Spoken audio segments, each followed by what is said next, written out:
Yeah. What's that? Is it Stendhal syndrome? When you become ill because something's so overwhelmingly beautiful? Yeah, Stendhal is about melancholia more than Oh, anything. is it? Yeah. It's perfect. Of course I'm drawn to that. Perfect. So you've been the face of Longchamp Yes. for 2 seasons already. Yes, this is our third one that you can see up on the walls, if you can. Yes. So we shot that in the south of France, and it was really beautiful. Marseille. Mm-hmm. Where? In Marseille, in a special in place. Le Corbusier, during the Buren exhibition. And it was really, really cool. It was very windy, though. And it was funny because we were on the top of the roof of the building, and there was like chronic wind. And then, that sounds rude, it's not, as in the weather. And my hair was like flipping everywhere, and I was like, stop. The hair. I was like, yeah, it's windy, this is life. But it was good fun.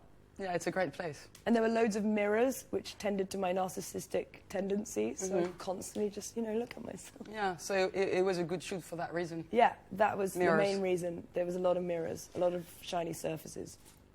So today we're going to speak about social media. Okay. I'm going to show you a few Instagram pictures and ask you that you took. Okay. And ask you about them. Please do. And then you're going to answer a few questions of fans. Oh, nice. Yeah. Did you make them up, or did fans really write them in? No, they really did. Oh, wow, that's cool. Yeah. Okay. We did choose them. Okay. Because there were a lot of people. Because on TV shows in the past, we used to have a thing on one of my music shows when bands would come in, and we'd pretend that the questions were from fans, but really they were questions that we were too afraid to ask. So it'd be really like, fun. from @catdogdoobydoob, says 1977, says, when was the last time you had a shower? And they'd be like, oh, what? That's a great way to ask horrible questions. Top trick. So, social networks, you're very active. Yes. Which is the one, your favorite one, the one that you like to use the most? It really is a split between Twitter and Instagram. This is a very serious answer to this question, but I really love writing and I really love imagery. I think Instagram for how I consume like other people's things. Like I love getting inspiration from other people's Instagrams, and so many people are really good at it. But Twitter is how I get my news. So when people retweet stories, that's more how I like figure out world affairs. So I like that. I like staying in touch with what's going on the planet. But that's the passive way. Yes. But as an active...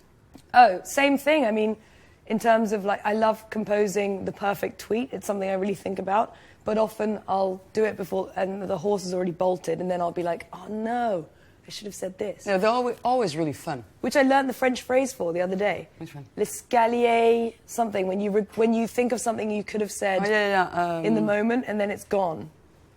I'll check my Twitter for that. Le truc d'escalier. It's l'esprit d'escalier. L'esprit d'escalier. Yeah.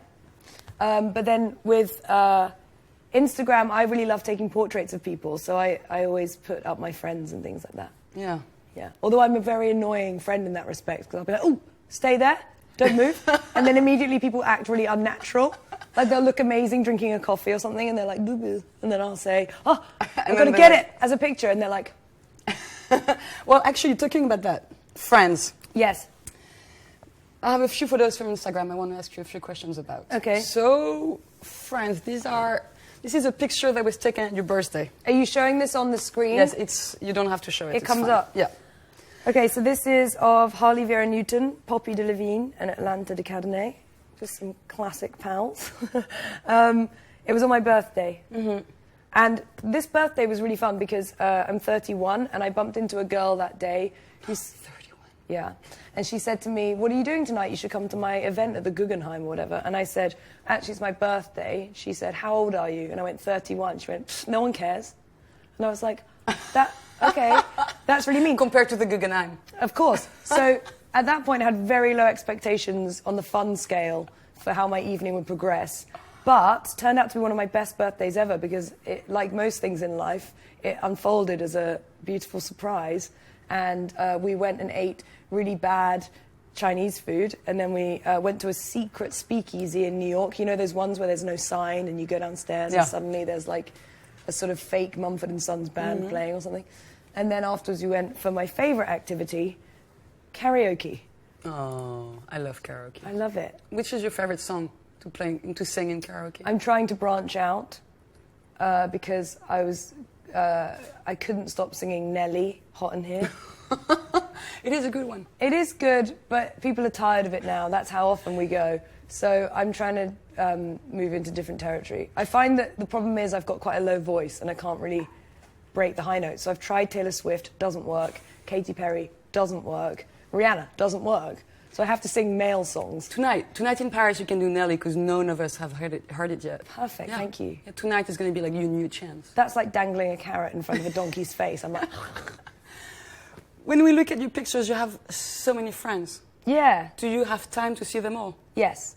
I have time, and also, much like most people in this day and age, I'm kind of glued to my phone, so I'm constantly giggling at the screen, and that's me chatting with pals. But often the friends I have are in a similar position to me in that they're travelling the world. Like, I've probably seen you outside of Paris or London more than I have in this place. Yeah, well, my goal is to become, one of those girls. It is. I'm so sorry. And be singing with you at the karaoke. Yeah, of course. So I'm going to put all my chances for tonight. Yeah, just try. I mean, if you really nail it tonight, I'll consider taking you to Shanghai one day. That's good. No, but my pals live a similar life, so we're often in different places. So I'm really grateful to know these girls because we make some quite boring situations always good. Yeah, which is the whole purpose of life, really. Exactly. So I have another picture. Yeah.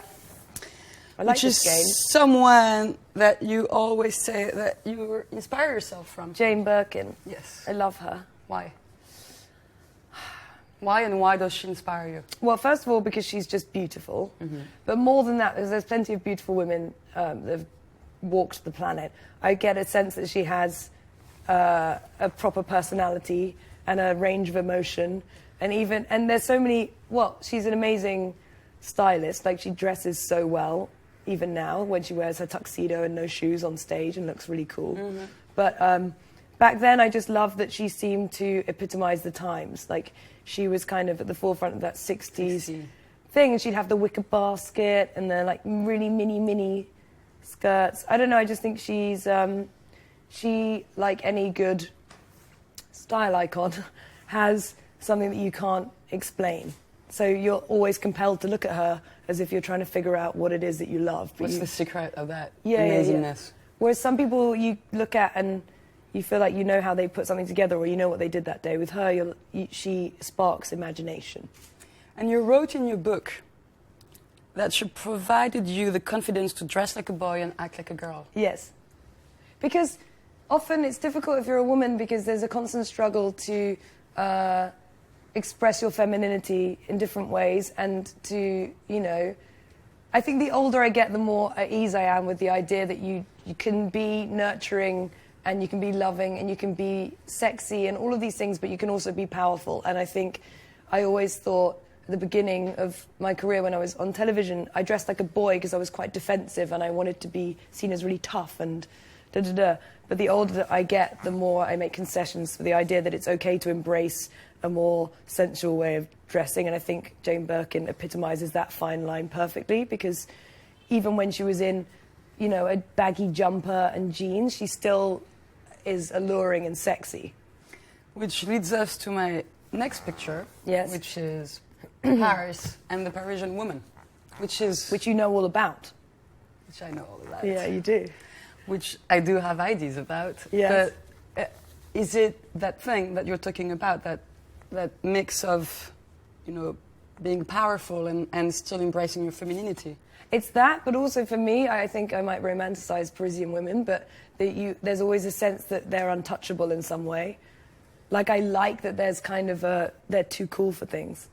No, but my theory is because we don't talk about these kind of things. We don't talk about beauty, about going to the gym, about, you know what I mean? So you keep keep a mystery on all those things. Yes. Because it's, I don't want to talk to you about how I did my makeup this morning.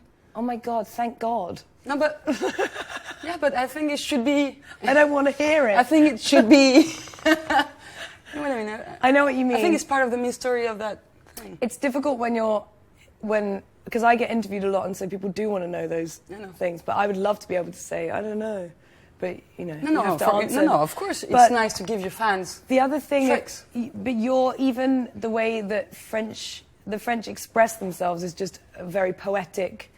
It's a poetic experience. You know, like you can talk about something concrete or something really tangible, but the way they talk about it is so like, I don't know. It's more romantic.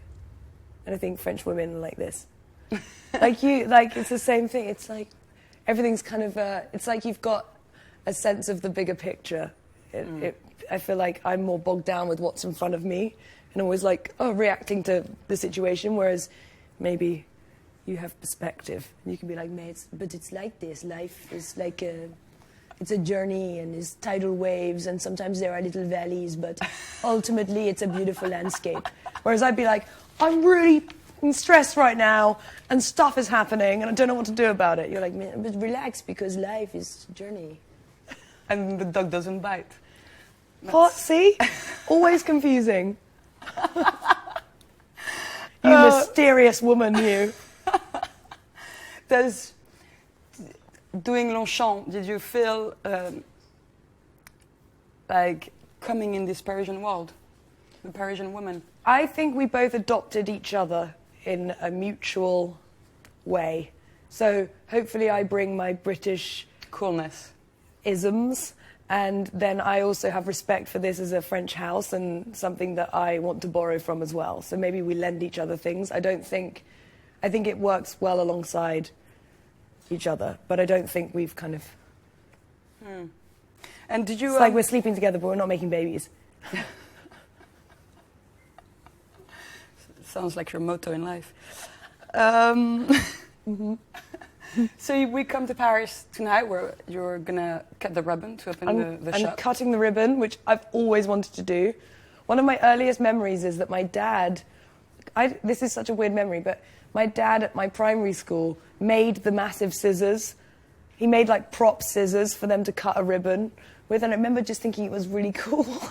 But do you have big scissors for tonight? I don't know, but I was really jealous of my headmistress because she got to, obviously it was her school, she got to cut the ribbon, and I've never been asked to do that, so I'm really excited. And also, I'm then DJing. Oh, cool. So I'm sorry. Oh, great. You've seen me DJ. Yeah. You know why I love you DJing?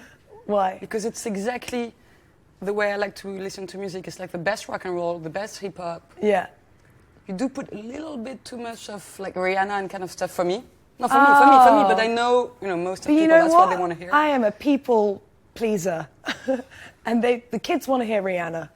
I know, and I know you like to boogie on Rihanna. I saw you, yeah. She's one of my favourite pop stars. I think she's a perfect pop star. Because she is, well, in some ways she might not be the best role model, but I think she is a good one because she's really strong and she's just doing whatever she wants. She's alive. She's free. Yeah. And yeah. So now the questions of your fans. 3 questions. Okay. The first one is, which bag do you like the most in the Longchamp collection? I like the red pliage, which is over there, because it's a classic structure and a classic shape, and it's practical, but also it's kind of a bold colour, so it's more of a statement bag. And what would be your ideal job if you weren't a journalist or in fashion? What would you have done, do you think? I'd quite like to study. This is so lame. I just made you want up. peace in the world? I was just like, world peace. No, I'm obsessed with like the fact that we're on the Earth and there's loads of other things out. I'd like to study stars. It's cool. You're such a cutie. No, that's like, it's so dorky. I'd like to study stars. No, something that gives you perspective about how small this thing is and how special it is. Cool. You know? People that study stars, they're going to bed thinking, don't worry about the washing powder running out. Yeah. Or like little things, because they're like, there's a meteor coming towards us. It's inevitable. What music do you listen to these days? Like, do you have new bands? Yeah, I've just found, have you heard that guy Friars? No. such a beautiful song. It's called On Your Own. Okay. I just tweeted it the other day, but sorry. It just the lyrics are really. I really love lyrics. I mean, I love melody as well, but I feel like there's a thing when I play someone a song, I'm always like, "Did you hear that line? Did you hear that line?" And so words really stay with me. But it's like, "Hello, it's only me." I actually can't remember now. It's too much pressure. That one, and that song "Hot Dreams" by is it Timber or Timber? Oh yeah, Timber. Yeah, and it says, "I want a chance, I want a chance, I want another chance." I can't remember what else. You're so in love with love. I'm so in love with love. It's insane. Yeah. It's horrific. Too bad. Too bad I don't have any. Oh my God, I have to keep trying. Yeah. I'm completely in love with love. What else is there? No, it's good enough. I'm a love addict. It's nice. Yeah. Thank you. Is that the end? Yeah, do you want more? I always want more. Do you want to have a staring competition? Oh, yeah. First one to blink. Ready? You know that French game? No. Which one? The one where you tell me I can't sit anywhere? No, the one. It's not possible. That's a cool game. What is?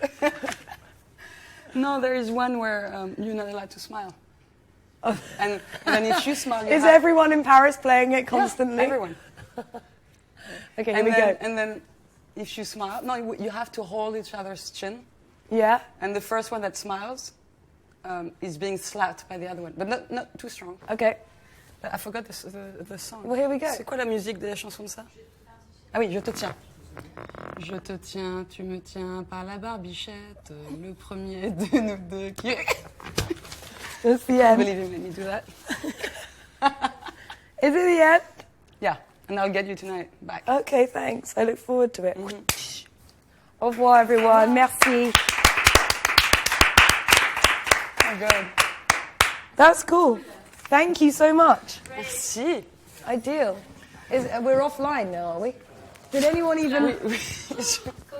Ouais? Ah bah c'est cool. Well done. Were you watching it? We could hear you for all the afternoon. It was so great. Ah bah c'est cool. Ah ouais, c'était génial. Vraiment top.